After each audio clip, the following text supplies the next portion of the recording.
자, 이번에는 지필고사 겸 수행평가 범위에 해당하는 내용을 한번 살펴보겠습니다. 교과서 114쪽이고요. 매체가 비추는 세계라고 하는 제목의 단원이 되겠습니다. 일단 우리가 매체라고 하는 게 뭔지 확실히 다시 한번 짚고 넘어갈 필요가 있어요. 그럼 이 매체가 뭐냐라고 했을 때 이 매체를 우리가 보통 뭐라고 부르냐? 미디어라고 부르는 건데, 우리가 음식으로 비유하자면 이 매체는 그릇이라고 할 수가 있어요. 그리고 이 매체에 담기는 그 내용이 있을 거 아니에요? 그 내용을 우리가 보통 뭐라고 부르느냐? 콘텐츠라고 부르는 거죠. 즉 이게 바로 음식이라고 얘기할 수가 있겠습니다. 그러니까 그릇 안에 음식이 담겨 있는 것처럼 바로 이 매체 안에 내용이 담겨져 있는, 그러니까 우리가 매체를 통해서 접하게 되는 그 컨텐츠, 그러니까 우리가 매체를 통해서 컨텐츠 내용을 접하게 된다라고 이해할 수 있는 거죠. 우리가 일상에서 흔히 쓰는 매체를 생각해 보면, 예를 들어 유튜브 같은 경우 유튜브라고 하는 사이트 자체는 매체가 되는 거죠. 그리고 거기에 있는 여러 가지 동영상들이 컨텐츠 내용이 되는 거고요. SNS 인스타그램을 한번 생각해 보면 인스타라고 하는 매체 안에 사람들이 올리는 사진 같은 것들이 컨텐츠가 되는 거죠. TV나 신문도 다 매체, 미디어에 해당됩니다. 그 안에 담겨 있는 예능이라든가 다큐멘터리, 뉴스 같은 것들이 내용이 되는 거죠. 이처럼 요즘 시대에는 다매체, 즉 멀티미디어 시대라고 할 수 있고요. 그만큼 어떤 컨텐츠를 또 어떤 매체로 우리가 접하게 되는지, 이것도 매우 중요한 그런 시대가 되었습니다. 우리가 지금 매일 들여다보는 스마트폰도 일종의 매체, 미디어라고 할 수 있죠. 그럼 우리가 이 스마트폰이라고 하는 매체를 통해서 어떠한 컨텐츠를 접하게 되는지, 이걸 우리가 신경 써서 어떻게 비판적으로 수용하는 게 중요하다라고 할 수 있는 거죠. 여기 나오는 것처럼 매체에 비친 현실을 그대로 믿어도 될까요? 라고 되어 있는데, 요즘 AI, 그 다음에 뭐 딥페이크라고 해서 가짜 뉴스를 이제 AI가 만들어낼 수 있는 그러한 시대거든요. 또 가짜 뉴스까지 가지 않더라도 어떤 게 정말 제대로 된 컨텐츠인지, 어떠한 컨텐츠를 어떤 매체를 통해서 우리가 접할 때 그게 과연 올바른 것인지, 또 매체가 컨텐츠를 제대로 전달하고 있는 것인지, 이것을 우리가 좀 비판적으로 받아들일 필요가 있다는 겁니다. 그럼 여기서 미디어, 즉 매체가 어떻게 현실을 왜곡할 수 있는지 한번 우리가 살펴볼까요? 왜곡이라고 하는 거는 사실과 다르게 보여지게 하는 거, 이걸 우리가 왜곡한다라고 하거든요. 자, 여기 보면 왼쪽에 사진을 보니까 우리가 배운 내용을 적용해 보면 여기 두 사람이 지금 있는데, 오른쪽에 있는 사람이 왼쪽에 있는 사람을 칼로 찌르려고 하는 그러한 모습이죠. 그런데 이것을 비추는 카메라는 이 부분만 지금 찍고 있거든요. 그러다 보니까 마치 왼쪽에 있는 사람이 오른쪽에 있는 사람을 찌르는 것 같은, 그러니까 발로 차려고 하는 것 같은 그러한 모습으로 지금 보여지게 지금 찍고 있거든요. 이거를 우리가 매체와 컨텐츠라고 생각을 해본다면 바로 이 카메라가 우리가 접하는 매체가 될 것이고요. 이 보여지는 요걸 우리가 내용, 즉 콘텐츠라고 할 수가 있겠죠. 그런데 매체가 어떻게 비추느냐에 따라서, 어디에 집중하느냐에 따라서 진실을 보여줄 수도 있는 거고, 이렇게 현실을 왜곡해서 보여줄 수도 있는 거죠. 그렇기 때문에 우리가 어떻게 해야 한다? 매체라고 하는 것을 우리가 비판적으로 수용해야 한다 라고 하는 것을 우리가 볼 수 있는 거죠.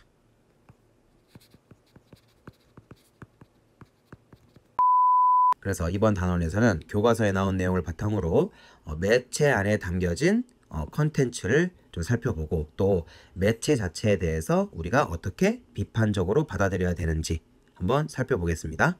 그런데 이 소단원을 들어가려면 우리가 반드시 알아야 될 개념들이 있습니다. 우선 가장 먼저 여기 비판이라고 하는 개념이 일단 나오고 있어요. 우리가 평소에도 비판이란 말을 많이 듣는데 이 비판이라는 게 뭔지 일단 뜻부터 우리가 한번 짚고 넘어가 볼까요? 자, 비판이란 무언가에 대해서 옳고 그름을 따지는 것, 이걸 우리가 비판이라고 해요.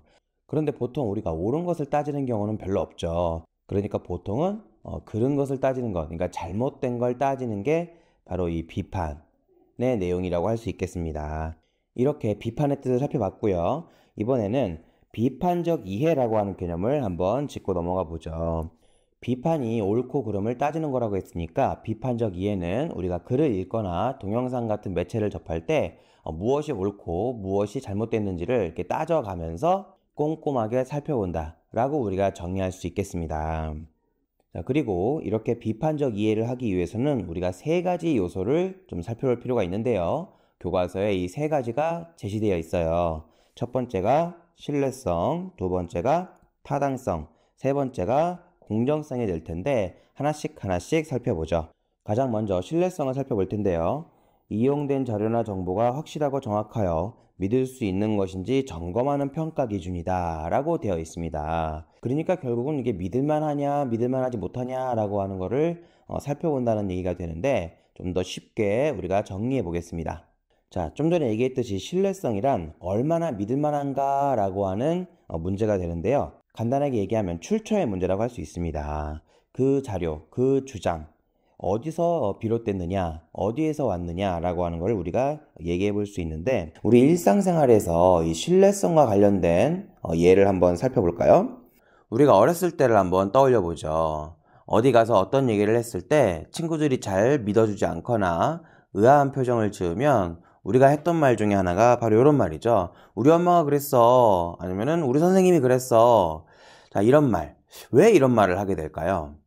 그것은 이 엄마라고 하는 존재, 선생님이라고 하는 존재가 그만큼 믿을 만한 존재라고 여겨졌기 때문일 거예요. 바로 이 신뢰성의 대표적인 예라고 할 수 있겠고요. 우리가 물건을 사거나 음식을 먹기 전에 이게 어디에서 온 건가, 어디서 만들었나를 보면 중국산, 어떤 느낌이 드나요? 물론 모든 중국산 제품이 문제가 있는 것은 아니지만 우리들의 그런 이미지, 인식 속에는 중국산 하면 약간 안 좋은 그런 느낌이 있잖아요. 특히 음식 같은 거 먹을 때 이런 것도 이 메이드 인 차이나 중국산이라고 하는 말이 주는 그 신뢰성과 깊은 관련이 있다고 할 수 있겠습니다. 그리고 우리가 흔히 보는 TV 광고, 또 인터넷 광고에서 이 인기 연예인을 모델로 쓰는 이유, 바로 이 신뢰성 때문이죠. 인기 많은 연예인이 제품이나 상품을 광고하면 그 제품의 인지도가 올라가는 동시에 그러니까 신뢰도도 올라가는 그런 효과가 있기 때문인데 이런 것들은 전부 다 우리 일상에서의 신뢰성의 예라고 할 수 있겠죠. 그런데 우리가 좀 생각해 봐야 될 거는 이 잘못된 신뢰도의 경우 역시 우리가 짚어봐야 한다는 거예요. 무슨 말이냐면 조금 전에 우리가 살펴봤던 우리 엄마가 그랬어 같은 경우에도 사실 엄마가 얘기했다고 해서 다 맞는 건 아니거든요. 또 모든 중국산 제품이 문제가 있는 것도 아니고요. 그리고 인기 많은 연예인이 사실 그 제품을 개발하거나 만든 것은 아니거든요. 이렇게 놓고 보면 출처가 명확하다고 해서 또 어떤 사회적 지위가 있는 또는 믿을 만한 기관이 출처라고 해서 우리가 무조건 다 신뢰성이 높다고 할 수는 없다라는 이야기가 되겠습니다. 자, 이렇게 첫 번째로 신뢰성에 대해서 우리가 한번 살펴봤고요. 다음으로는 타당성에 대해서 우리가 한번 살펴봐야 되겠어요. 타당성, 자료나 근거로부터 결론을 이끌어내는 방식이 합리적인지 그것이 삶의 이치에 부합한 것인지를 따지는 평가 기준이다 라고 되어 있는데 그러니까 합리적이냐 논리적이냐 라고 하는 문제를 얘기하는 것 같아요. 한번 또 쉽게 살펴볼까요? 타당성은 근거나 자료에서 결론을 이끌어내는 과정, 그 절차가 이치에 맞고 논리적인가 라고 하는 문제라고 얘기할 수 있겠습니다.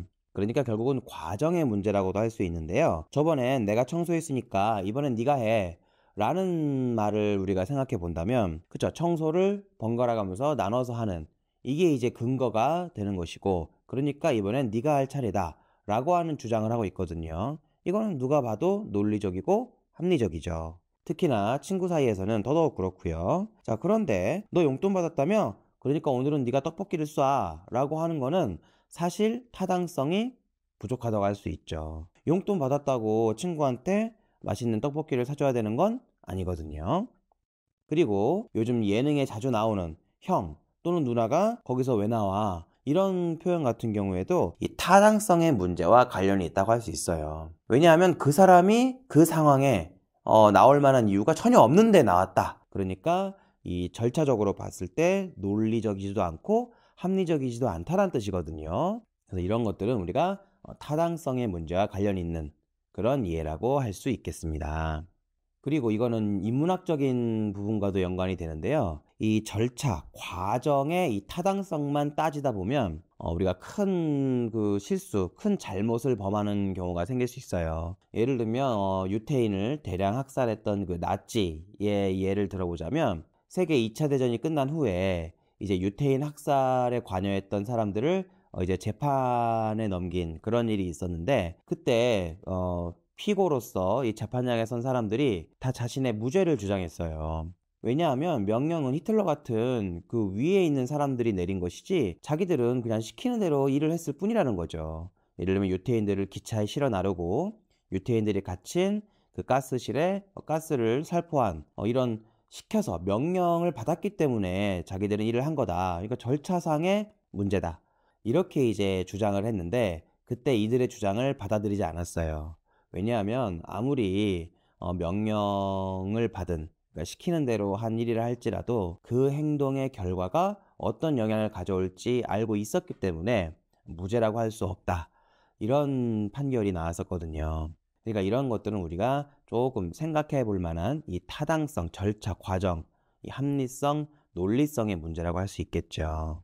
자, 이렇게 타당성까지 살펴봤고요. 그 다음으로는 세 번째로 공정성을 우리가 한번 살펴봐야 되겠습니다. 공정성이란 사실 판단이나 가치 판단에 편파성이 없는지, 글의 내용이나 주장이 공평하고 정의로운지를 점검하는 평가 기준이다 라고 지금 여기 설명이 되어 있는데 요즘 우리 사회에서 가장 많이 논의되는 것 중에 하나가 바로 이 공정사회라는 표현이죠. 한번 이 공정성에 대해서도 우리가 좀 쉽게 살펴보도록 하죠.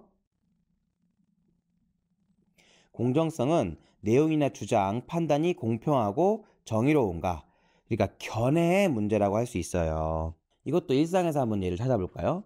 우리가 어떤 사건에 관한 뉴스가 나올 때 어떤 한쪽의 인터뷰만 듣지 말고 다른 쪽 얘기도 들어봐야 한다. 피해자와 가해자의 얘기를 모두 들어봐야 한다. 이런 댓글이 달린 걸 한 번쯤은 본 적이 있을 거예요. 사실 이런 것도 이 공정성의 문제라고 할 수 있겠죠. 여러분들 혹시 기울어진 운동장이라는 표현 들어본 적 있나요? 이 말은 우리가 운동장이 기울어져 있고 거기에서 축구 경기를 한다고 생각했을 때 기울어진 쪽, 그러니까 아래쪽으로 기울어진 쪽에 있는 팀은 굉장히 불리하겠죠. 공을 차도 그게 잘 나가지 않을 테니까요. 반면에 위쪽으로 기울어진 그 팀은 굉장히 유리할 겁니다. 이런 식으로 공정하지 못한, 공평하지 못한 상황을 우리가 기울어진 운동장이라고 이렇게 얘기하는데 이런 것도 공정성의 문제와 관련이 있다 라고 우리가 얘기할 수 있겠습니다. 속담 중에 여러분들 팔이 안으로 굽는다 이런 얘기 들어본 적 있죠? 사실 자기 편, 자기 품 안에 있는 사람을 더 챙기게 된다 이런 뜻인데 이거를 우리가 비판적 이해의 측면에서 본다면 사실 공정성이 없는 거라고 우리가 얘기할 수 있겠죠. 사회에서 흔히 얘기하는 학연, 지연, 혈연 이런 것들로 뭔가 이득이나 이익을 본다면 사실 이것도 공정하지 못한 거라고 공정성이 없는 거라고 우리가 얘기할 수 있겠습니다. 자, 그러면요 여러분들 이 공정성이라고 하는 게 어떤 대상들을 똑같이 다 대하면 그게 진짜 공정한 걸까요? 예를 들면 양성평등의 차원에서 우리가 한번 살펴보겠습니다. 남자와 여자는 신체 구조가 다르죠. 그래서 여자는 한 달에 한 번 월경을 하게 되는데 이 월경할 때의 고통이 매우 심하다고 해요. 그래서 여학생 같은 경우에는 한 달에 한 번 생리통으로 인해서 결석을 할 때 그걸 인정결석으로 처리해 주는데 남학생 같은 경우에는 이런 게 없죠. 그렇다고 해서 우리가 남자와 여자를 차별한다 라고 얘기할 수 있을까요? 그러니까 우리가 정리할 수 있는 건 이 공정성이라고 하는 측면이 무조건 똑같이 대한다고 해서 또 그게 다 공정한 것만은 아니라는 거, 이것도 우리가 짚어볼 필요가 있겠습니다. 자, 이렇게 우리가 비판적 이해를 할 때 필요한 세 가지 요소, 신뢰성과 타당성, 공정성이 무엇인지를 살펴봤는데요. 각 요소들의 개념과 그리고 일상에서의 사례, 쉽게 떠올릴 수 있는 일상에서의 사례, 그리고 그 반대의 경우도 우리가 하나씩 다 살펴봤는데 이런 것들을 실제로 우리가 글을 읽고 영상과 같은 매체를 접할 때 각각의 요소들을 적용해서 비판적으로 따져볼 수 있어야 되겠습니다. 이 세 가지 요소를 잘 기억해 두도록 하세요. 하셨죠? 자, 여러분들 어떤가요? 이렇게 우리가 비판적 이해의 개념을 한번 살펴봤는데 어려운 내용 크게 없었죠. 여기서 우리가 조금 신경 써야 될 건 바로 요거. 비판적 이해의 평가 기준의 요 세 가지. 어떤 것들이었죠? 첫 번째로 신뢰성, 두 번째로 타당성, 세 번째로 공정성. 이 신뢰성과 타당성과 공정성을 바탕으로 글을 비판적으로 보는 안목을 기를 필요가 있다는 건데 꼭 글만 해당되는 건 아니에요. 여러분들이 즐겨보는 드라마라든가 아니면 영화라든가 아니면 인터넷, 유튜브 같은 영상이라든가 이런 것들 모두에 적용될 수 있는 그러한 요소가 되겠습니다.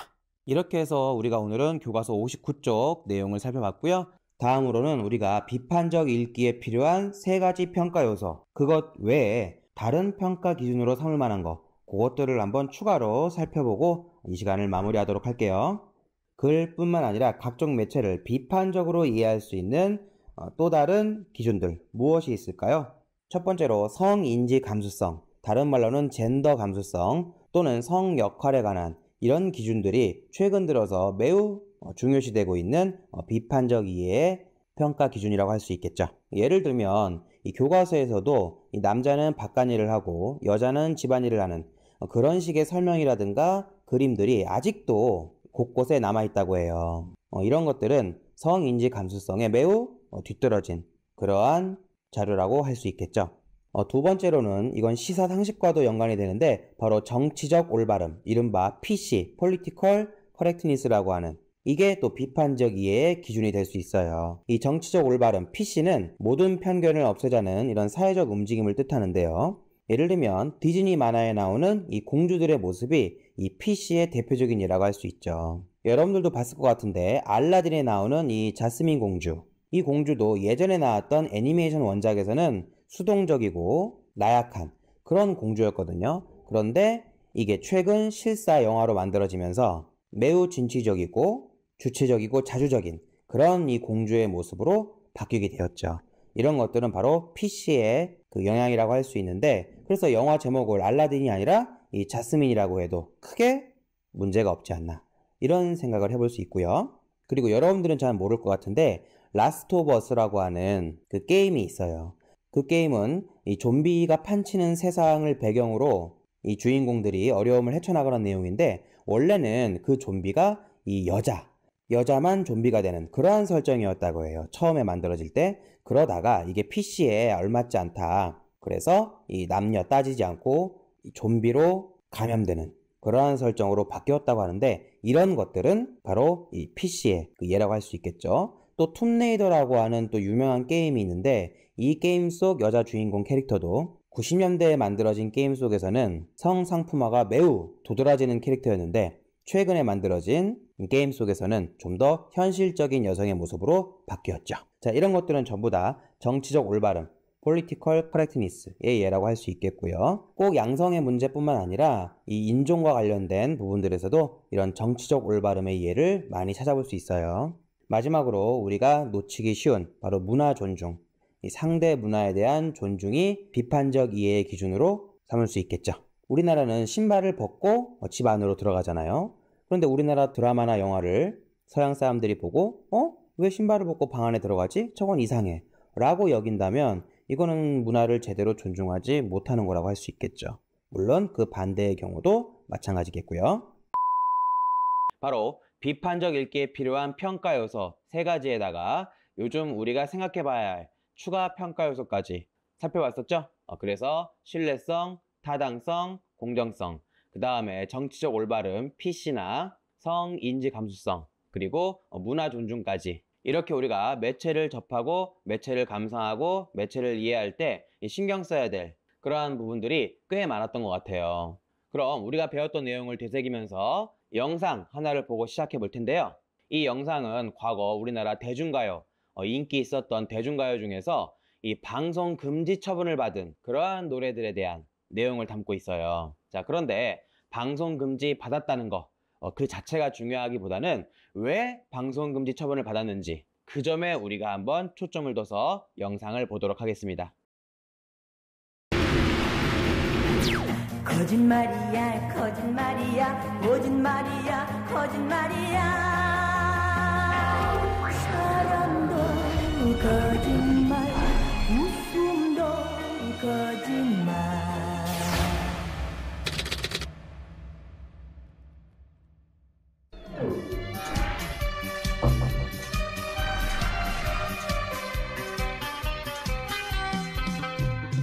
음악은 제발 틀지 마세요 DJ 원점으로 돌아가는 영시처럼 사랑아 안녕.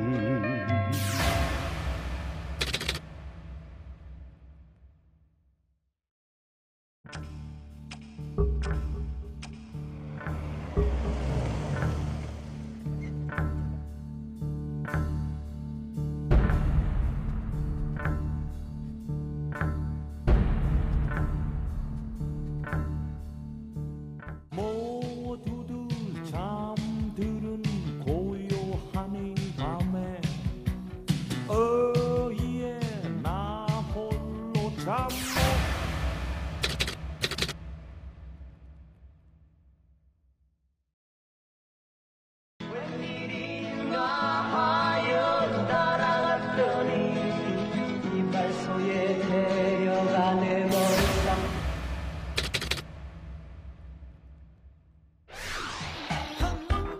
두분 보고 자꾸만 보고 싶네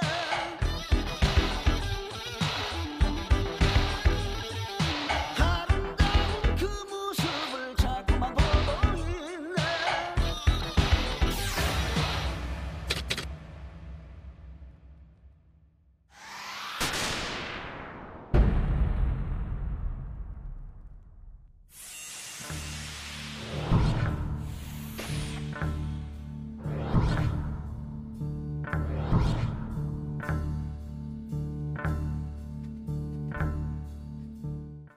왜 불러 돌아서서 가는 사람은 왜 불러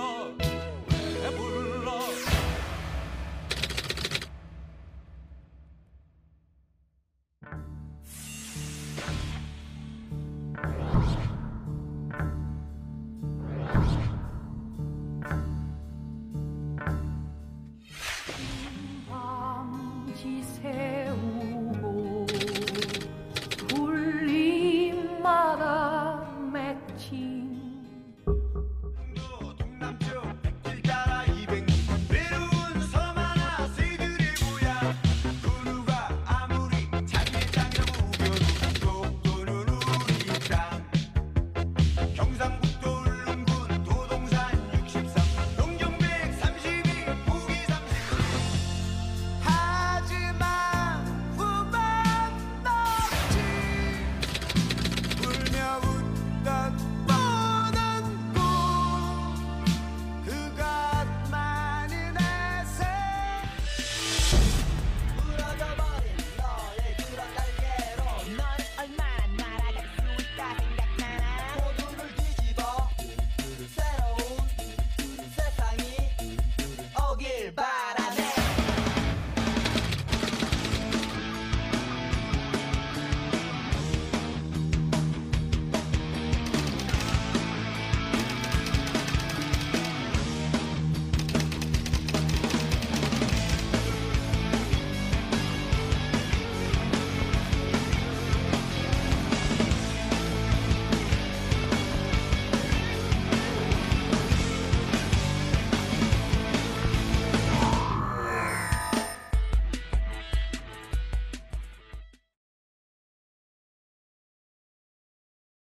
이쯤에서 여러분들에게 설명이 더 필요할 것 같아요.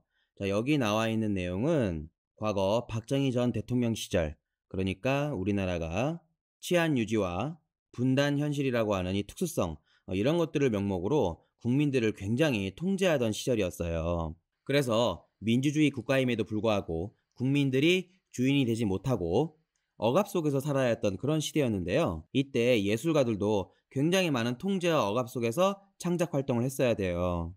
여기 보면 지금도 대중들이 사랑하는 그러한 노래들, 여러분들한테도 좀 익숙한 그러한 노래들이 많은데, 이러한 노래들은 온갖 명목으로 방송 금지를 당했던 거죠. 그러다가 지금 화면에 나오는 서태지와 아이들, 아마 여러분들 서태지와 아이들이라고 하면 좀 낯설 텐데 여러분들 서태지가 누군지 알고 있나요? 이 서태지가 지금의 YG 엔터테인먼트 대표죠?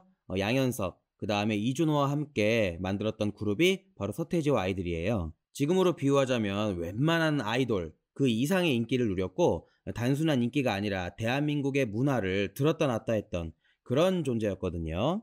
그런데 이 서태지와 아이들이 1995년에 발매한 앨범에 시대유감이란 노래가 있었는데 이 노래는 이 제목에서도 알 수 있듯이 당시 시대를 비판하는 그런 내용이었어요. 그러다 보니까 이때까지도 이렇게 사전심의 제도를 통해서 이 창작자들의 이 자유를 억압하던 그런 구시대적인 시스템이 이런 가사로는 노래를 발매할 수 없다 해서 제동을 걸었던 거죠. 그런데 여러분들 서태지와 아이들은 그 당시 최고 인기였고 서태지는 그 본인이 이런 제도권, 그러니까 평범함과는 거리가 먼 사람이었거든요. 그러다 보니까 어떻게 했느냐, 아예 가사를 삭제하고 요즘 말로 얘기하면 MR이죠. MR, 인스트루멘털. 그냥 멜로디만, 그냥 반주만 넣어서 앨범을 발매해요. 그러니까 이 사태를 국민 모두가 관심을 갖게 된 것이고 언제까지 창작자들의 이런 자유를 억압할 것이냐 해서 드디어 1996년 사전심의제도가 폐지되고 지금 여러분들이 접할 수 있는 청소년 유해 매체물 판정 제도가 도입된 거죠. 그래서 더 이상 가사가 저속하다고 해서, 가사가 불량하다고 해서 이 세상에 빛을 보지 못하는 그런 일은 없어졌죠. 다만 청소년들이 접하기에는 문제가 있다 해서 19세 딱지, 이런 19금 딱지가 붙은 상태로 접할 수 있게 된 거죠. 자, 이와 관련해서 인터넷 블로그에서 관련 내용을 한번 찾아볼 수 있었는데요. 여기에 보면 청소년 유해 매체물 판정 제도가 도입돼서 유해 매체물로, 청소년 유해 매체물로 지정된 그런 노래들이 나오고 있는데 여기에 보면 여러분들이 알만한 노래들도 꽤 있어요. 아무래도 청소년들에게 금지되어 있는 술이나 담배 이런 내용이 나오면 그 문맥과는 상관없이 청소년 유해 매체물로 지정이 된 건데 어떤가요? 여러분들은 이런 기준, 이런 판정 납득할 수 있나요? 자, 여기 보면 우리가 공부하고자 하는 그 주제를 잘 드러내주고 있는 그런 문장이 나와요. 우리 모두가 끄덕일 수 있는 기준을 제시해 주었으면 좋겠다. 자, 어떤가요? 잘 보셨나요? 영상을 보기 전에 얘기해 드린 것처럼 우리나라의 대중가요들 중에서 방송금지 처분을 받았던 그런 노래들이 나오고 있었는데 중요한 건 왜 방송금지 처분을 받았었느냐 하는 부분이었죠. 자, 그 부분을 우리가 배웠던 평가 기준, 신뢰성, 공정성, 타당성, 그 다음에 그 밖의 기준을 통해서 한번 살펴볼까요? 조금 전에 우리가 본 영상에서 대중들이 사랑하고 좋아하는 노래들이 여러 가지 이유로 방송 금지 처분을 받았었는데요. 대표적인 이유로 불신감을 조장한다, 가사가 저속하다, 퇴폐적이다, 또 반항적이다, 심지어는 가사 자체와는 상관없는 창법 수준 미달이다, 대통령이 일본에 가니까 독도, 민감한 독도 관련 노래는 방송 금지, 이런 식의 그런 이유와 명분이 제시가 되고 있었는데 이걸 우리가 한번 이 비판적이의 평가 기준으로 살펴보도록 하죠. 먼저 신뢰성의 차원에서 한번 볼까요? 조금 전에 봤듯이 이러한 금지 조치는 사전심의위원회에서, 그렇죠? 그 다음에 사후심의위원회, 이렇게 사전과 사후 2차에 걸쳐서 이루어졌다고 되어 있는데 사실 이런 기관은 국가공인기관이니까 신뢰성이 높아야 정상일 텐데 어떤가요? 지금 이 금지 처분을 보면은 과연 이 기관들의 신뢰성이 여러분들 높다고 할 수 있을까요?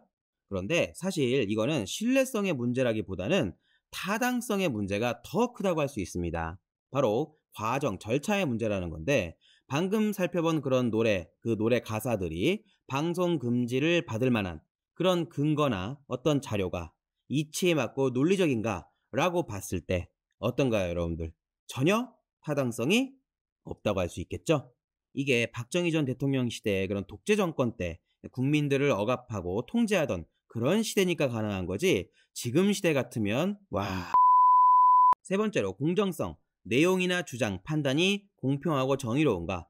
과연 이 사전 그리고 사후심의위원회의 이런 판단, 이런 조치가 과연 공정했느냐? 전혀 아니라고 할 수 있겠죠. 왜냐하면 이 당시 국가기관들은 전부 다 그렇죠, 대통령의 독재에 충성하는 그런 어용기관이나 마찬가지였기 때문에 공정성이 있다고는 전혀 생각할 수가 없겠습니다. 애초에 창작자, 작사가들, 가수들의 말을 들어줬다면 이런 조치가 내려지지도 않았겠죠.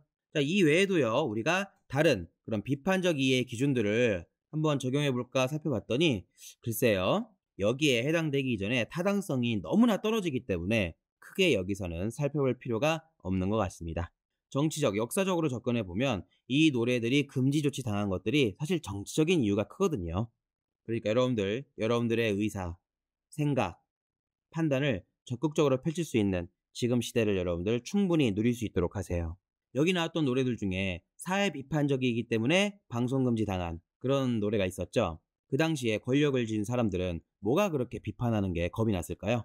여러분들이 학교에서 배워야 될 여러 가지 이 가치 중에서 비판이라고 하는 게 왜 얼만큼 중요한지 우리가 한번 되짚어 볼 수 있겠습니다. 정리하자면 조금 전에 우리가 살펴본 대중들에게 사랑받은 노래들이 방송 금지 처분을 받았던 그 조치는 타당성 측면에서 매우 수준 미달이다 라고 얘기할 수 있겠네요. 최근에는 이렇게 어이없는 이유로 방송 금지 처분을 받는 노래는 없죠.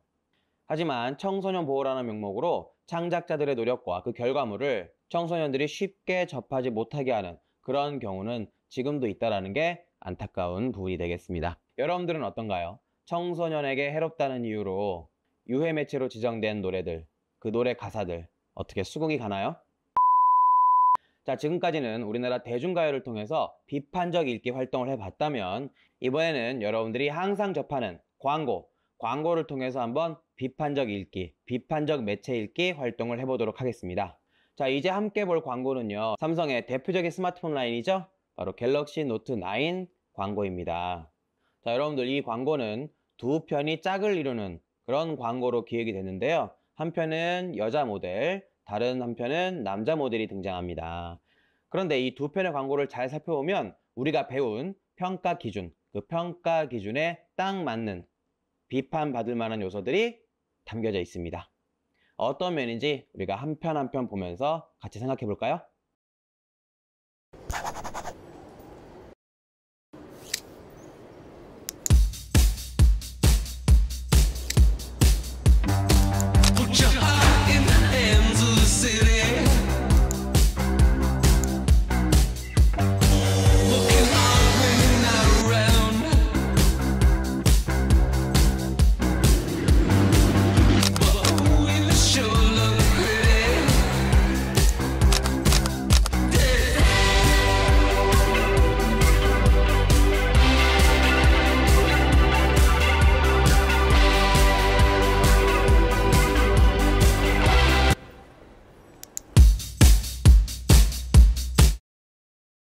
자, 여러분들 광고 잘 보셨나요? 이번에는 이 광고와 짝을 이루는 다른 광고를 보도록 하겠습니다.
자, 여러분들 이렇게 짝을 이루는 광고 두 편을 다 봤는데요. 어떤가요?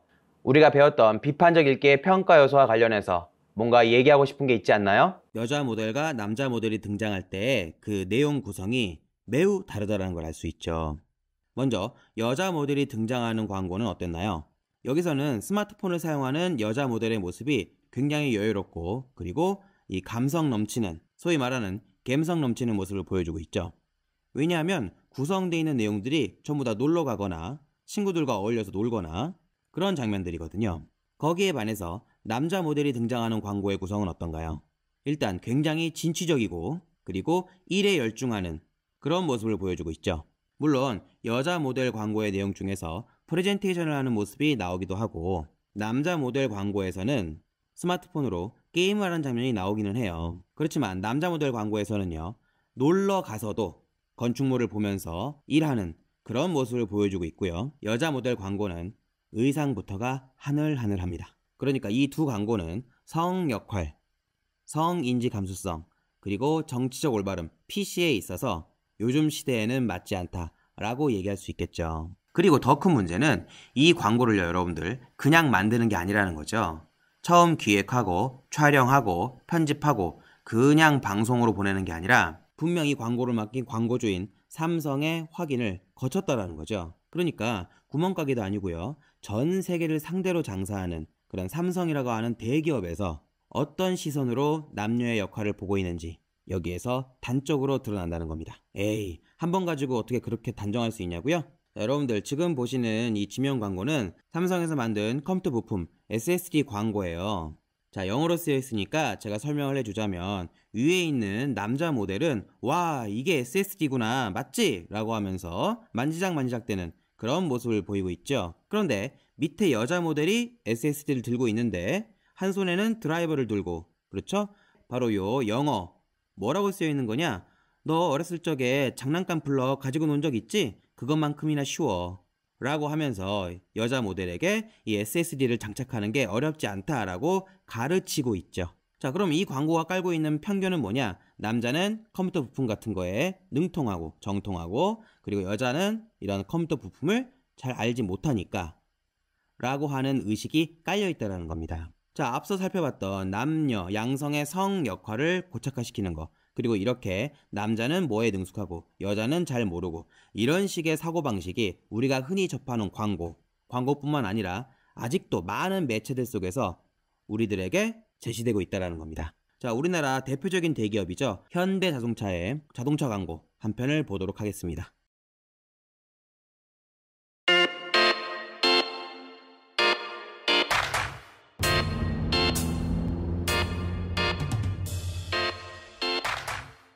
감각적이지만 운전 감각은 서툰 나 같은 사람들을 위해 앞서가는 스타일에 뒤가 든든한 기술만 골라 레이디 케어. 이것이 앞으로의 소나타를 만나는 새로운 방식. 포스트 소나타의 시작. 소나타 뉴 라이즈. 여러분들 인터넷상에서 운전 못하는 여자들, 그러니까 여자는 운전을 잘 못한다 라고 해서 뭐라고 비하하는지 알고 있나요? 보통 김여사라고 많이 비하하죠. 그런데 남자들도 큰 사고 엄청 많이 치거든요. 그러니까 여러분들 짧은 광고라고 해서 그냥 넘기면 안 되겠습니다. 우리가 비판적인 시선으로 왜 이 광고가 문제가 있는지를 잘 따져봐야 되겠습니다. 자, 여기까지 해서 우리가 여러 매체를 통해서 우리가 배웠던 비판적 읽기를 적용하고 생각해보고 판단해보는 그런 활동을 해보았습니다. 자, 교과서 115쪽으로 가보면요. 매체 자료에 주체적 수용이라고 하는 내용이 나옵니다. 주체적 수용이라고 하는 건 쉽게 얘기하면 비판적 수용이라고 얘기할 수 있어요. 그냥 맹목적으로 무지성으로 받아들이는 게 아니라 따질 걸 따져가면서 어떤 기준? 예를 들어서 공정성, 타당성, 신뢰성 등등등 이런 기준을 적용해가지고 매체 자료, 매체 미디어를 우리가 한번 비판적으로 수용해보는 그런 단원이 되겠습니다. 세상의 모든 일을 직접 경험할 수 없기 때문에 매체, 미디어를 통한 간접 경험은 세상을 인식하는 중요한 수단이 된다. 예전에는 책이라고 하는 게 대표적이자 거의 유일한 그러한 매체, 미디어라고 할 수 있었죠. 그 다음에 라디오, 그 다음에 TV 이런 것들이 이제 매체가 됐고요. 요즘은 인터넷, 이것이 중요한 이제 매체가 됐죠. 또 이 인터넷상에 있는 SNS라든가 유튜브 같은 영상 플랫폼 같은 것들이 매우 중요해진 그런 시대가 된 거죠. 매체에서는 경제, 정치, 사회복지 등에 관해 사회적으로 함께 의논해야 할 문제인 사회적 의대, 이거를 우리가 좀 어려운 말로 어젠다 또는 아젠다라고도 이제 불러요. 사회적 의제, 사회적인 문제, 이슈란 뜻이에요. 사회적 의제를 다루고 매체 수용자는 다양한 매체 자료를 통해 사회적 의제를 접하게 된다. 매체 수용자는 사회 문화적 맥락을 고려하여 사회적 의제, 어젠다를 다룬 매체 자료를 비판적으로 분석하고 주체적으로 수용해야 한다. 비판적 수용. 어떤 거? 신뢰성, 공정성, 타당성 이런 것들을 따져보는 거였죠? 자, 이제 바로 본문으로 넘어가 보도록 하겠습니다. 교과서 116쪽에 가보면 매체 자료 바로 보기라고 해서 바로 매체 미디어 자료를 살펴보는 그러한 내용이 나오거든요. 여기 보니까 모던 타임즈라고 하는 영화 장면을 보는 그런 내용이 나오는데요. 자, 모던 타임즈는 예전에 나온 영화인데 여러분들 지난번에 문학 공부할 때 무성 영화라고 우리가 배워본 적이 있잖아요. 배우들의 목소리 같은 소리가 없는 영화를 무성 영화라고 한다고 했는데 이 모던 타임즈가 무성 영화의 대표작입니다. 자, 여기서 표현된 사회의 모습을 자신의 관점에서 파악해보자 라고 얘기했네요. 자, 모던 타임즈는 찰리 채플린의 대표작 중 하나로 미국의 산업화 시대를 배경으로 한다. 이 영화는 기계적으로 반복되는 현대인의 삶과 당시의 혼란스러웠던 사회의 모습을 다루고 있다. 자, 요거 요즘 시대도 크게 다를 바가 없죠. 자, 이런 문제가 이 기계가 처음 나왔던 그 산업화 시대에 당연히 이런 문제가 있었겠죠. 이러한 문제들을 다룬 그러한 작품이 바로 이 모던 타임즈라고 하는 작품인데 한번 영상을 보고 나서 얘기해 보도록 하죠.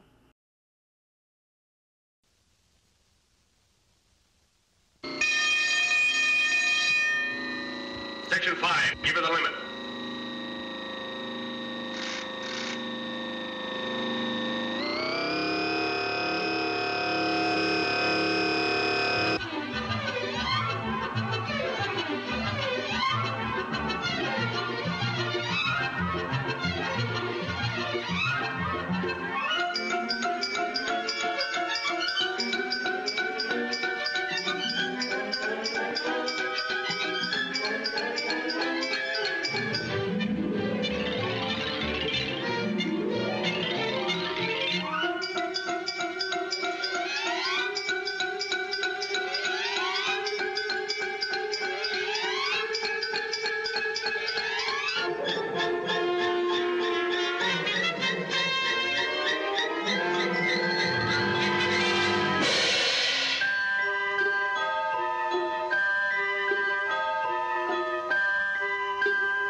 자, 영화 잘 보셨나요? 자, 여기 보면은 처음에 찰리가 잠시 휴식을 취하려 하자 화장실에 설치된 스크린이 켜지며 사장이 고함을 칩니다. 이거 요즘 우리가 감시사회라고 하잖아요. 마치 CCTV 같은 걸로 누군가를 이렇게 감시하는 그러한 모습 같다고 우리가 볼 수 있겠죠. 자, 사장이 관리자에게 기계를 빨리 돌려 작업 속도를 올릴 것을 지시해요. 그러니까 이미 사람이 중요한 게 아니라 기계가 더 중요해진 이 기계에 사람이 따라가야 되는 그러한 모습이 여기 좀 나타나고 있는 거죠. 자, 이런 걸 우리가 뭐라고 한다고 했죠? 사람이 밀려나는 거. 원래 사람이 제일 중요한데 이 사람이 밀려나잖아요. 이걸 우리가 소외라고 얘기한다고 했었죠? 그래서 인간 소외, 사람이 밀려나는 이러한 모습이 여기 지금 나타나고 있습니다. 기계보다 사람이 중요한데 여기서는 기계에 사람이 맞춰가야 되는 그런 지시를 지금 내리고 있는 거죠. 자, 그러니까 작업반장이 찰리에게 더 빨리 일하라고 다그칩니다. 지금도 쉴 틈 없이 일하고 있는데 더욱 빨리 일하라고 독촉하는 거죠. 그러다가 결국 찰리가 기계 안으로 들어가는 이러한 모습이 이제 나타납니다. 우스꽝스러운 모습, 웃음이 나오지만 굉장히 비극적인 상황이죠. 자, 그런데 기계 안으로 들어간 찰리는 기계 안에 들어가서도 나사를 이렇게 조이고 있습니다. 그러니까 이미 기계에 종속된 인간성을 상실한 그러한 모습을 좀 보이는 거죠. 찰리는 나사처럼 동그란 것만 보이면 조이려고 하고 이러한 게 결국은 강박 증상처럼 그러니까 이 기계로 인해서 인간성이 상실되고 기계처럼 되어버리는 그러한 모습이 여기 좀 나타나고 있는 거죠. 결국 이 영화 영상은 이 모던 타임즈라고 하는 영화는요, 사회적 의제를 재현하는, 그러니까 기계가 등장해서 기계가 사회 전면에 등장해서 사람을 대체해 나가고 이른바 산업화 시대가 펼쳐질 때 과연 인간들이 사람들이 느끼는 그러한 심리, 마음, 사회 현상은 어땠는지가 아주 잘 나타나 있는 매체, 영화라고 할 수가 있는 거죠. 자, 이 영화 내용을 보면은요, 이 영화가 제작될 당시의 사회 문화적 상황을 바탕으로 이 영화에서 다루는 사회적 의제, 어젠다를 파악해보자라고 되어 있는데요. 20세기 들어 미국의 공장은 작업 공정을 나누고 순차적으로 배열하는 컨베이어 시스템을 도입하였고, 근로자들은 각자의 위치에서 한 가지 일을 계속 반복하였다. 우리가 흔히 공장하면 떠올리는 그 모습, 공장에서 일하는 사람들이 제자리에서 똑같은 부품을 끼우고 똑같은 걸 계속 반복하는 그러한 시스템이 이때 당시에 만들어진 겁니다. 이로 인해 제품 생산성은 7배가량 향상되었으며 생산의 중심이 사람에서 기계로 옮겨갔다라고 되어 있어요.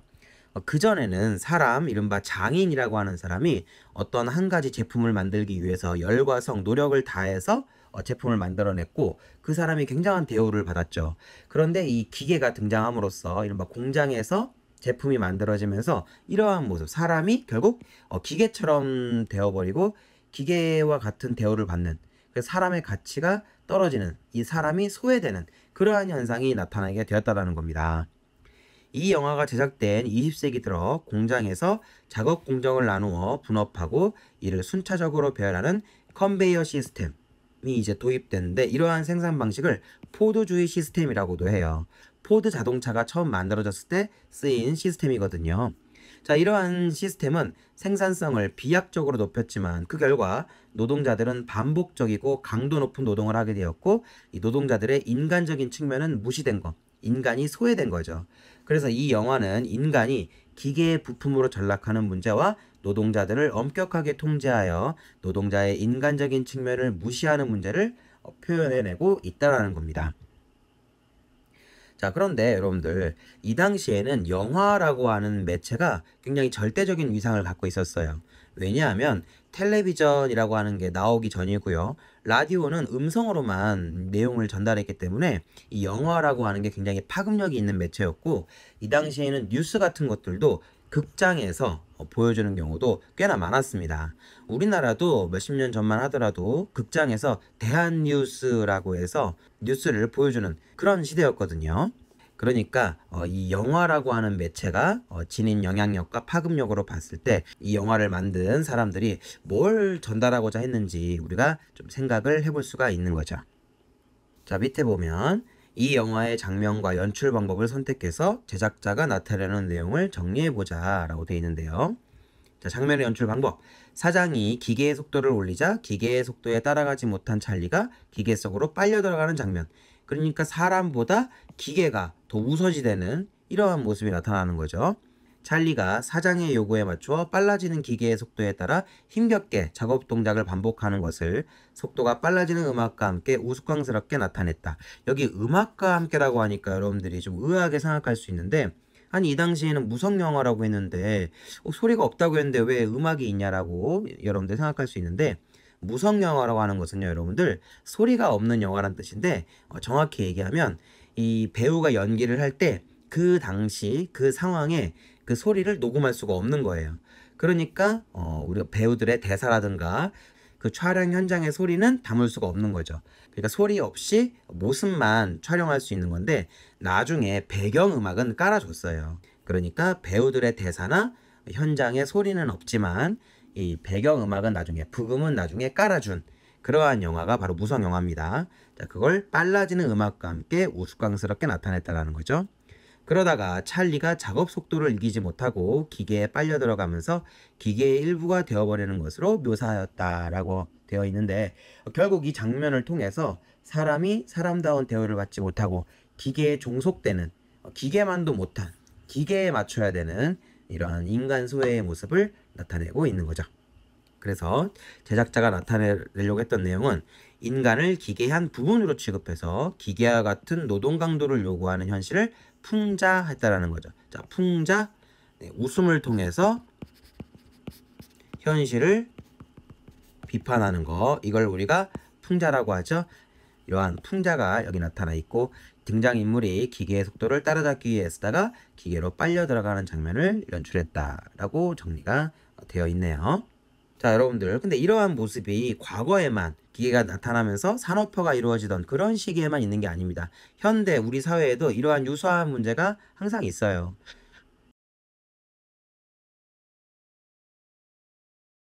이번에는 교과서 121쪽으로 가볼까요? 자, 121쪽 날개 부분에 보면 이런 내용이 나오네요. 매체 자료를 분석하고 평가할 때 고려해야 할 점 해가지고 우리가 이미 살펴봤던 신뢰성, 정보나 자료의 출처가 분명하고 믿을 만한 것인지 판단한다. 타당성, 주장과 근거가 이치에 맞고 합리적인지 판단한다. 그 다음에 공정성, 주장이 공평하고 정의로운지 판단한다. 여기 상업성도 있네요.